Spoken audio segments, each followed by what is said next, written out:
Lectura dramatizada de la entrevista al Papa Francisco en el vuelo de regreso de Irak a Roma tras su viaje apostólico. Lectura del texto de la transcripción de dicha entrevista.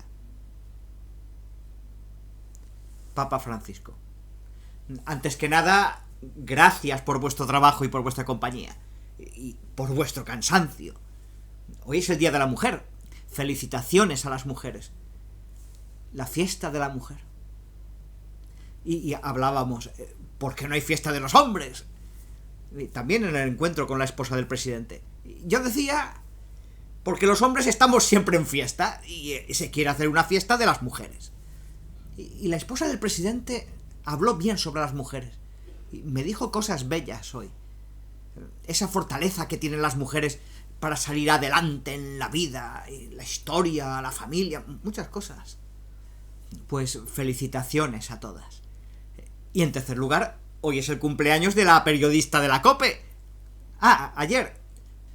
Pues muchas felicitaciones. Y debemos festejarlo. Luego veremos cómo. Aquí se puede. Muy bien. Pues ahora la palabra es de ustedes.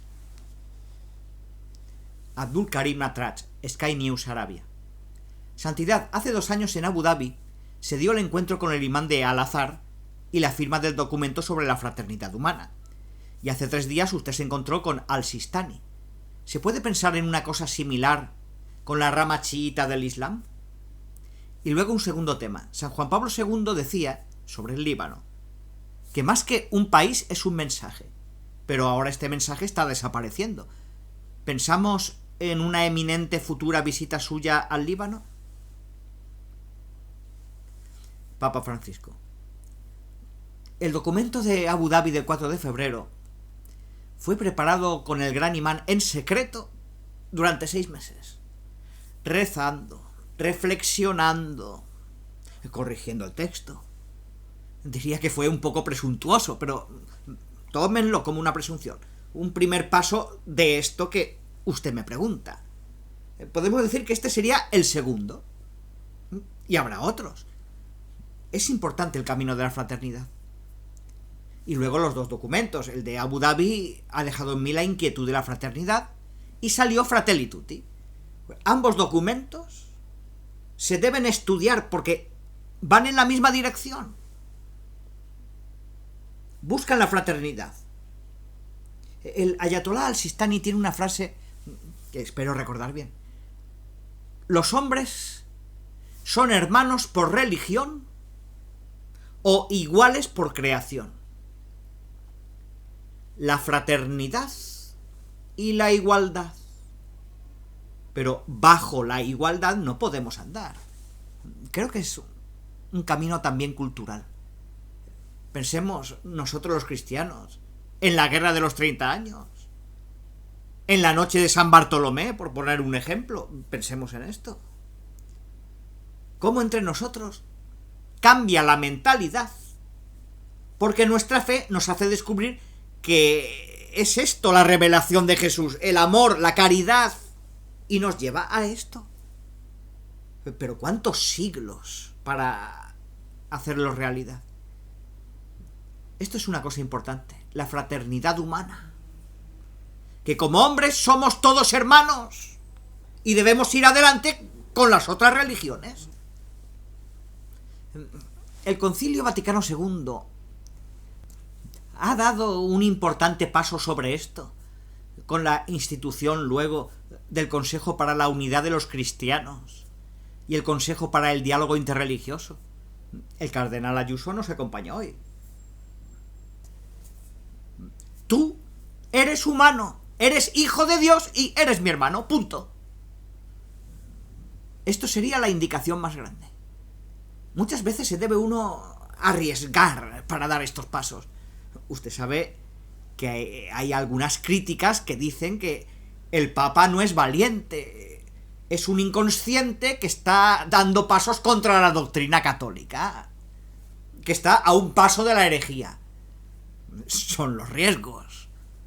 Pero estas decisiones se toman siempre en oración, en diálogo, pidiendo consejo, en reflexión, no son un capricho.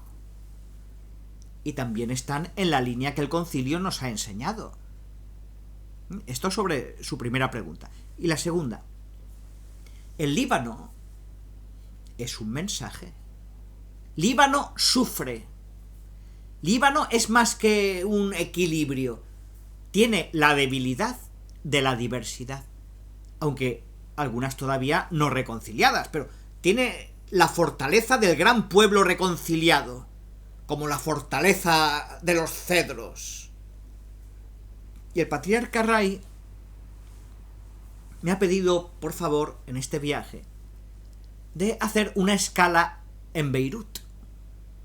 Pero me ha parecido poco, una migaja ante un problema de un país que sufre como el Líbano. Así que escribí una carta e hice la promesa de hacer un viaje al Líbano. Pero el Líbano en ese momento está en crisis. Pero en crisis, no quiero ofender, o sea, en crisis de vida. El Líbano, tan generoso el Líbano en la acogida de prófugos. Esto respecto al viaje. Johannes Neudecker, DPA.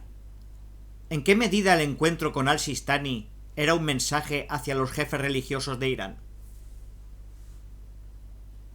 Papa Francisco. Yo creo que es un mensaje universal. Yo sentí el deber de, en esta peregrinación de fe y penitencia, de ir a encontrar un grande, un sabio, un hombre de Dios. Y solamente escuchándolo ya se percibe esto. Y hablando de los mensajes, es un mensaje para todos. Es un mensaje para todos. Él es una persona que tiene aquella sabiduría y prudencia. Me decía, desde hace 10 años, creo que me ha dicho, no recibo a la gente que viene. Sí, a visitarme, pero con otros objetivos políticos o culturales, no. Solamente religiosos. Y él fue muy respetuoso en la reunión. Me sentí honrado. También en el saludo, que él nunca se levanta al saludar. Y se levantó para saludarme 2 veces. Un hombre humilde y sabio. Me hizo bien al alma esa reunión. Es una luz. Estos sabios están en todas partes, porque la sabiduría de Dios se ha extendido por todo el mundo, ¿no? También ocurre lo mismo con los santos, que no son solamente los de los altares. Son los santos de todos los días, aquellos que yo llamo los de la puerta de al lado. Los santos, hombres y mujeres que viven su fe, sea la que sea, con coherencia, que viven los valores humanos con coherencia, la fraternidad con coherencia. Creo que tenemos que descubrir a estas personas, destacarlas, porque hay tantos ejemplos. Que cuando hay escándalos en la iglesia, muchos, y esto no ayuda, pero mostremos las personas que buscan el camino de la fraternidad, los santos de la puerta de al lado, ¿no? Y encontraremos gente de nuestra familia, seguramente. Algún abuelo, alguna abuela, seguro. Eva Fernández, Radio Cope. Durante estos días, su viaje a Irak ha tenido una enorme repercusión en todo el mundo. ¿Cree que puede ser el viaje de su pontificado? Y también se ha dicho que era el más arriesgado. ¿Ha tenido miedo en algún momento de su viaje? Y una vez que reemprendemos estos viajes y usted está a punto de cumplir el 8º año de pontificado, ¿sigue pensando que será corto? Y la gran pregunta de siempre, Santo Padre, ¿regresará alguna vez a Argentina? ¿Tendrá España esperanza todavía de que algún día vaya el Papa? Comienzo por la última, que es una pregunta y la entiendo, porque en aquel libro de mi amigo el periodista Nelson Castro, médico, él había hecho un libro sobre la enfermedad de los presidentes. Y yo una vez le dije ya en Roma, tú debes hacer uno sobre la enfermedad de los papas, porque será interesante conocer las enfermedades de los papas, al menos de algunos de los últimos tiempos, ¿no? Y comenzó a hacerlo. Él me hizo la entrevista y salió el libro. Me dicen que es bueno, yo no lo he visto. Y me hizo una pregunta. Si renuncia, si muero o si renuncio. Si usted renuncia, ¿volverá a Argentina o permanecerá aquí? Y yo dije que no volveré a Argentina. Esto lo he dicho. Pero permaneceré aquí, en mi diócesis. Pero en esa hipótesis. Y esto va unido a la pregunta de ¿cuándo voy a Argentina? ¿Y por qué no voy? Yo respondo siempre un poco irónicamente. He estado 76 años en Argentina. Suficiente, ¿no? Pero hay algo que no sé por qué no se dice. ¿Estuvo programado un viaje a Argentina en noviembre de 2017? Se comenzaba a trabajar. Se hacía Chile, Argentina y Uruguay. Habría sido a finales de noviembre, pero en aquel tiempo Chile estaba en campaña electoral. En aquellos días en diciembre fue elegido el sucesor de Michelle Bachelet. Y yo tenía que ir antes de que cambiara el gobierno, no podía ir después. Pero hicimos así. Ir en enero a Chile. Y luego, en enero, Argentina y Uruguay. Pero no era posible. Porque en enero es como nuestro agosto aquí. Julio y agosto. En ambos países. Y repensando el asunto, fue hecha la sugerencia de por qué no tomar Perú. Porque Perú había sido pasado por alto en el viaje de Ecuador, Bolivia y Paraguay. Y se mantuvo aparte. Y de ahí nació el viaje en enero entre Chile y Perú. Pero esto, lo que quiero decir, es para que no se hagan fantasías de patriafobia, ¿eh? Cuando se dé la oportunidad, se deberá hacer, ¿no? Argentina, Uruguay, el sur de Brasil, que son un complejo cultural muy grande. Y después, sobre los viajes. Yo para tomar una decisión sobre los viajes, escucho. Las invitaciones son muchas. Y escucho los consejos de los asesores y de la gente. Hay veces que viene alguno y digo, ¿qué piensas? ¿Debo ir o no? Y me hace bien escuchar. Eso me ayuda a tomar la decisión más tarde. Escucho a los consejeros y al final rezo y pienso mucho. Sobre algunos viajes he reflexionado mucho. Y luego la decisión viene de dentro. Que se haga casi espontáneo, como una fruta madura. Es un largo camino, ¿no? Algunos son más difíciles y otros son más fáciles. La decisión sobre este viaje viene de antes de aquella primera invitación de la embajadora, médico pediatra que fue la embajadora de Irak. Insistió. Y luego vino la embajadora en Italia, que es una mujer de lucha. Y entonces llegó el nuevo embajador en el Vaticano y luchó. Antes había venido el presidente. Pues todas estas cosas se quedaron adentro. Pero hay otra cosa anterior que quisiera mencionar. Una de ustedes me regaló la edición española de La última joven. Yo la leí en italiano y después la entregué a Elisabetta Piqué para que la leyera. ¿La has leído? Más o menos. Pues esta es la historia de los yazidí.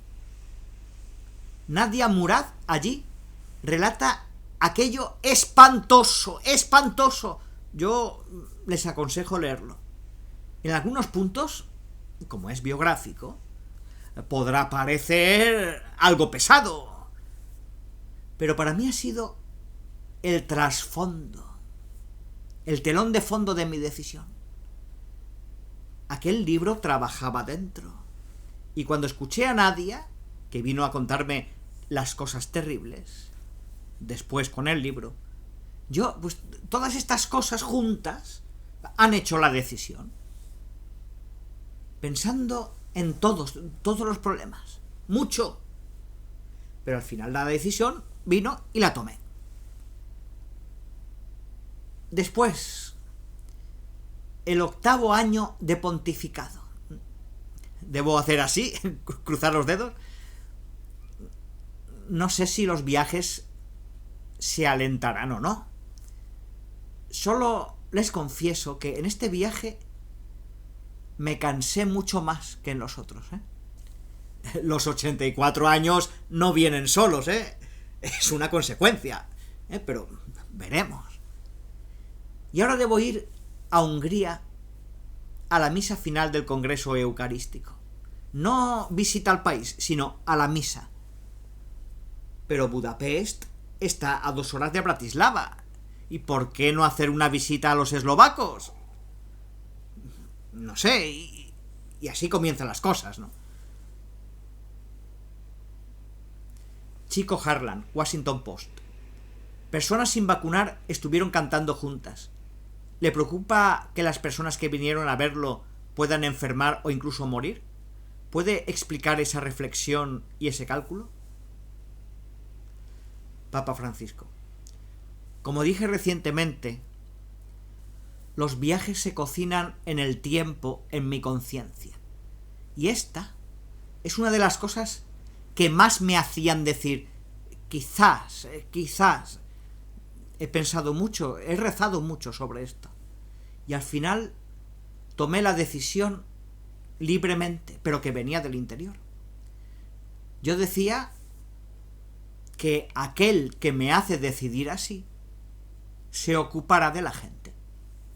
Y así se toma la decisión. Después de la oración y después del conocimiento de los riesgos. Después de todo. De Saint-Pierre, Cateo. Santidad, hemos visto el coraje y el dinamismo de los cristianos iraquíes. Hemos visto también los retos que deben afrontar. La amenaza de la violencia islamista, el éxodo de los cristianos y el testimonio de la fe en su ambiente. Estos son los desafíos de los cristianos en toda la región. Hemos hablado del Líbano, pero también de Siria, Tierra Santa, etc. Hace 10 años tuvo lugar el Sínodo para Oriente Medio, pero su desarrollo se interrumpió por el ataque contra la Catedral de Bagdad. ¿Piensa organizar algo para todo Oriente Medio, ya sea un sínodo regional o alguna otra iniciativa? Papa Francisco. No estoy pensando en un sínodo. Iniciativas sí, estoy abierto a muchas. Pero el sínodo no me ha venido. Usted ha sembrado la primera semilla, veremos qué sucede. La vida de los cristianos en Irak es una vida dura. Pero no solo de los cristianos. He hablado en estos días con yazidíes y con miembros de otras religiones que no se sometieron al poder de Daesh. Y esto, no sé por qué, les ha dado una fuerza muy grande. Pero está el problema que usted dice de la emigración.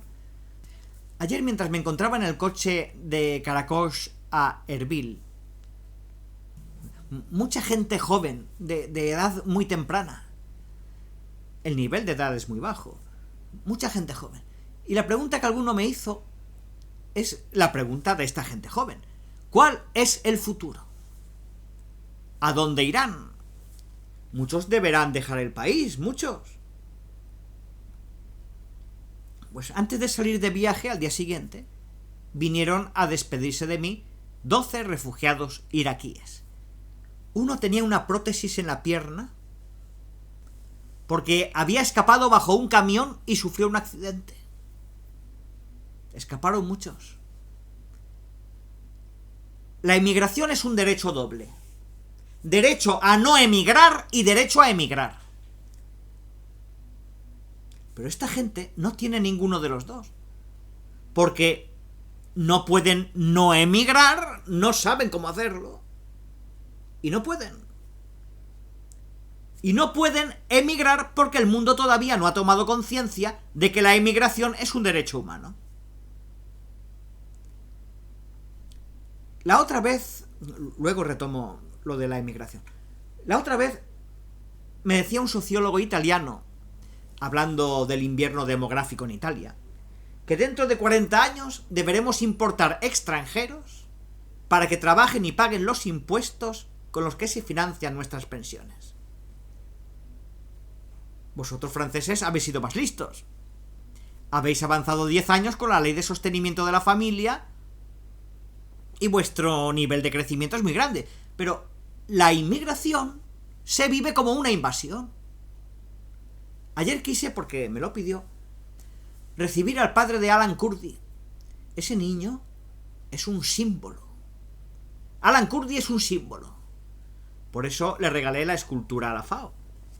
Es un símbolo que va más allá de un niño muerto en la emigración.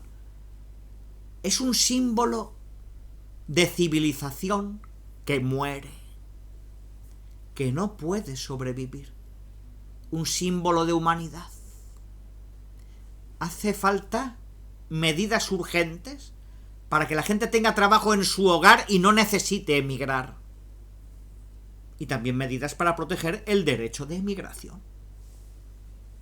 Es verdad que cada país debe estudiar bien sus posibilidades de recibir, porque no se trata de recibirlos y abandonarlos en la playa. Recibirlos, acompañarlos, darles sostenimiento e integrarlos. La integración del migrante es la clave. 2 anécdotas.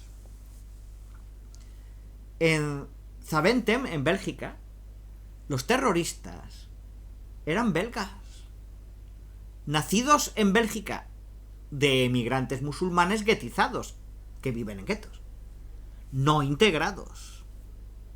Otro ejemplo, cuando estuve en Suecia, al despedirme del país, estaba la ministra, no sé de qué, era jovencísima y tenía una fisonomía especial, no típica de los suecos.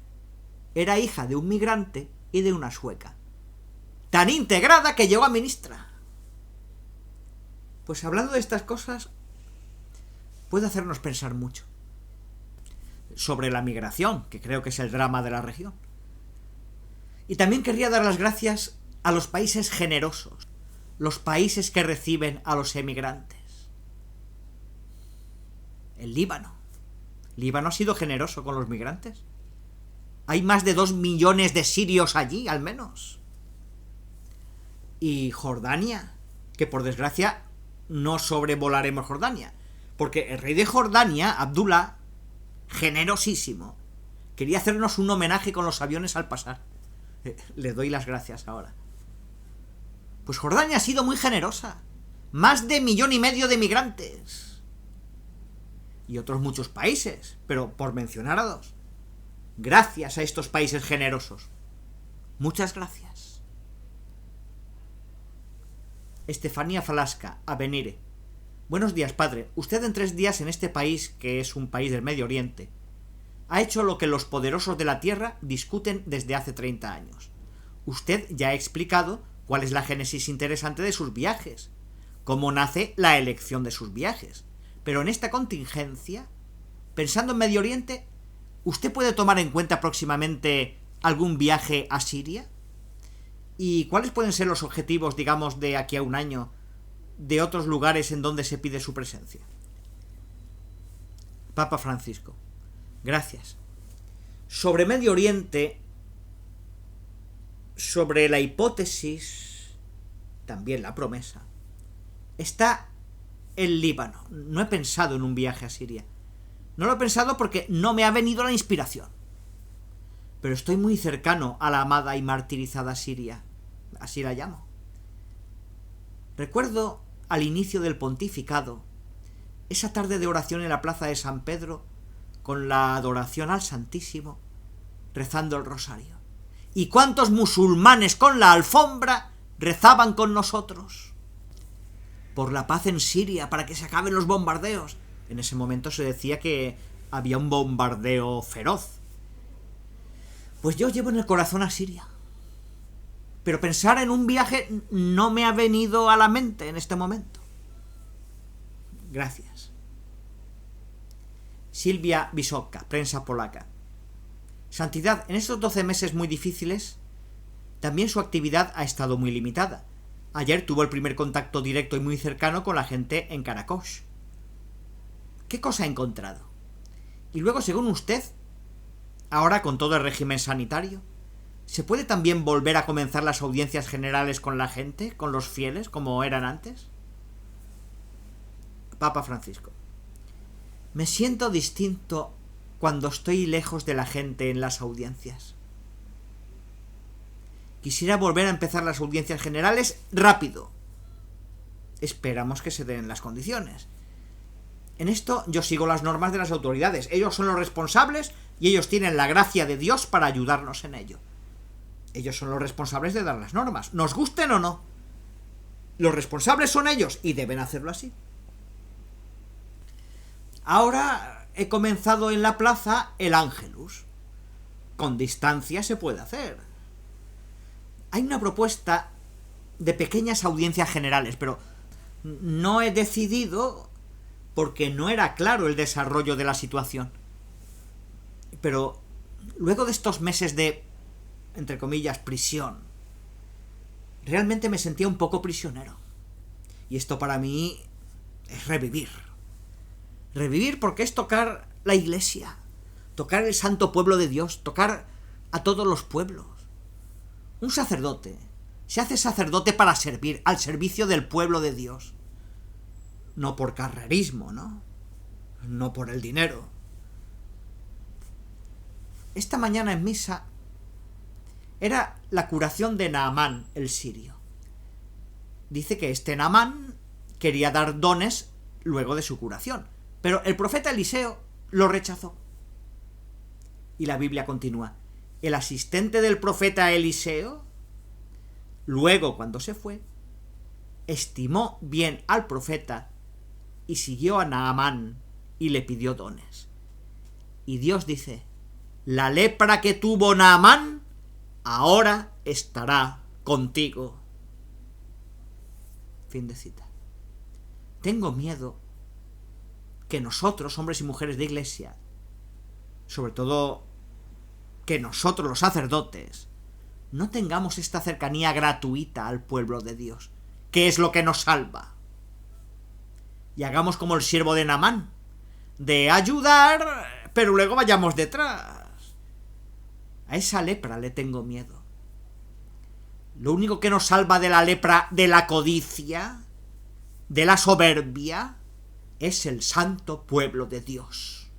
Eso que Dios dijo a David, te saqué de la grey, no te olvides de la grey.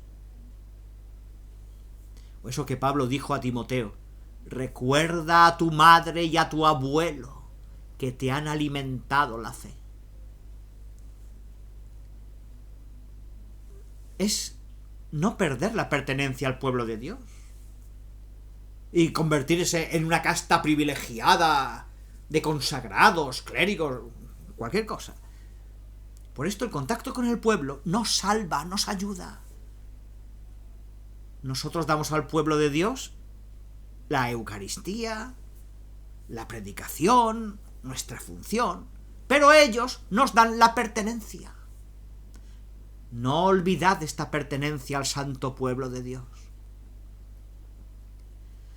Y luego usted comenzaba así, ¿qué cosa he encontrado en Irak, en Karakosh? Pues no me imaginaba las ruinas de Mosul y Karakosh, no me las imaginaba realmente. Sí, he visto las cosas, he leído el libro, pero esto toca. Esto es apelante. Después lo que más me ha tocado ha sido el testimonio de una madre en Karakosh. Dio su testimonio un sacerdote que realmente conoce la pobreza, el servicio y la penitencia, y una mujer que en los primeros bombardeos del Daesh perdió a su hijo. Y ella dijo una palabra: perdón. Y yo me quedé conmovido. Una madre que dice perdón y pido perdón por ellos. Me vino a la memoria el viaje a Colombia, el encuentro en Villavicencio, donde muchas personas, mujeres sobre todo, madres o esposas, contaban su experiencia del asesinato del hijo o del esposo y decían: perdón, yo perdono. Esta palabra la hemos perdido. Sabemos insultar a lo grande, sabemos condenar a lo grande. Yo el primero. Esto lo sabemos bien. Pero perdonar a los enemigos, esto es evangelio puro. Pues esto es lo que más me ha tocado en Caracos. Y bueno, desde hace casi una hora que estamos hablando, y yo sigo, pero la fuerza... Hagamos, ¿cómo se dice? La última, antes de festejar el cumpleaños. Catherine Marciano, AFP. Santidad, quiero saber qué cosa has sentido desde el helicóptero viendo la ciudad destruida de Mosul y luego rezando en las ruinas de una iglesia. Y como es el Día de la Mujer, quiero hacer una pequeña pregunta sobre las mujeres. Usted ha sostenido a las mujeres en Caracos con palabras muy bellas. Pero ¿qué cosa piensa sobre una mujer musulmana enamorada que no puede casarse con un cristiano sin antes ser descartada por su familia o algo peor? La primera pregunta era sobre Mosul. Gracias, Santidad. Papa Francisco. Sobre Mosul he dicho un poco al pasar eso que he sentido. Cuando estuve ante la iglesia destruida, no tuve palabras. Era para no creer. No solo la iglesia, sino las otras iglesias. Incluso una mezquita destruida. Se ve que no estaba de acuerdo con la gente esta. Para no creer la crueldad humana nuestra. En este momento no quiero decir la palabra recomenzar, pero miremos al África. Con nuestra experiencia de Mosul, de estas iglesias destruidas, se crea la enemistad, la guerra, y también comienza a actuar el llamado Estado Islámico. Esto es algo feo, muy feo. Y antes de pasar a la otra pregunta, una pregunta que me vino a la mente en la iglesia era esta: ¿quién vende las armas a estos destructores? Porque las armas no las hacen ellos en casa.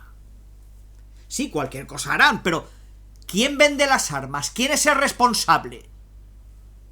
Al menos pediría que estos que venden las armas tengan la sinceridad de decir: nosotros vendemos las armas. Lo digo, es malo. Las mujeres. Las mujeres son más valientes que los hombres. Eso es verdad, lo siento así. Pero la mujer también hoy es humillada. Vayamos al extremo. No sé quién, una de ustedes, me hizo ver, no sé si eres tú, Eva, la lista de los precios de las mujeres. Yo no podía creer que si la mujer es así, entonces cuesta tanto. Las mujeres se venden, se esclavizan. También en el centro de Roma, el trabajo contra la trata es un trabajo de todos los días. En el jubileo fui a visitar una de las muchas casas de la obra del Padre Benchi. Muchachas rescatadas y una con la oreja cortada porque no tenía el dinero suficiente ese día. Otra que fue llevada de Bratislava en la maletera del auto, esclava, secuestrada. Esto sucede entre nosotros, los educados. La trata de la gente. En estos países, algunos, especialmente la parte de África, hay mutilación como un rito que se debe hacer. Las mujeres son aún esclavas. Y debemos luchar por la dignidad de las mujeres. Son quienes llevan adelante la historia. Esto no es una exageración. Las mujeres llevan adelante la historia y no es un cumplido hoy en el Día de la Mujer. Es cierto. Y la esclavitud es así, el rechazo a la mujer. Pensar que en un puesto X se hizo una discusión para que el rechazo a la mujer deba ser por escrito o solo oral. Ni siquiera el derecho a tener un acto de repudio. Pues esto sucede hoy. Pero para no alejarnos, pensemos en el centro de Roma, en las muchachas que son secuestradas y explotadas, ¿no? Creo que he hablado sobre todo esto. Les deseo un buen fin del viaje y les pido rezar por mí, que lo necesito. Gracias.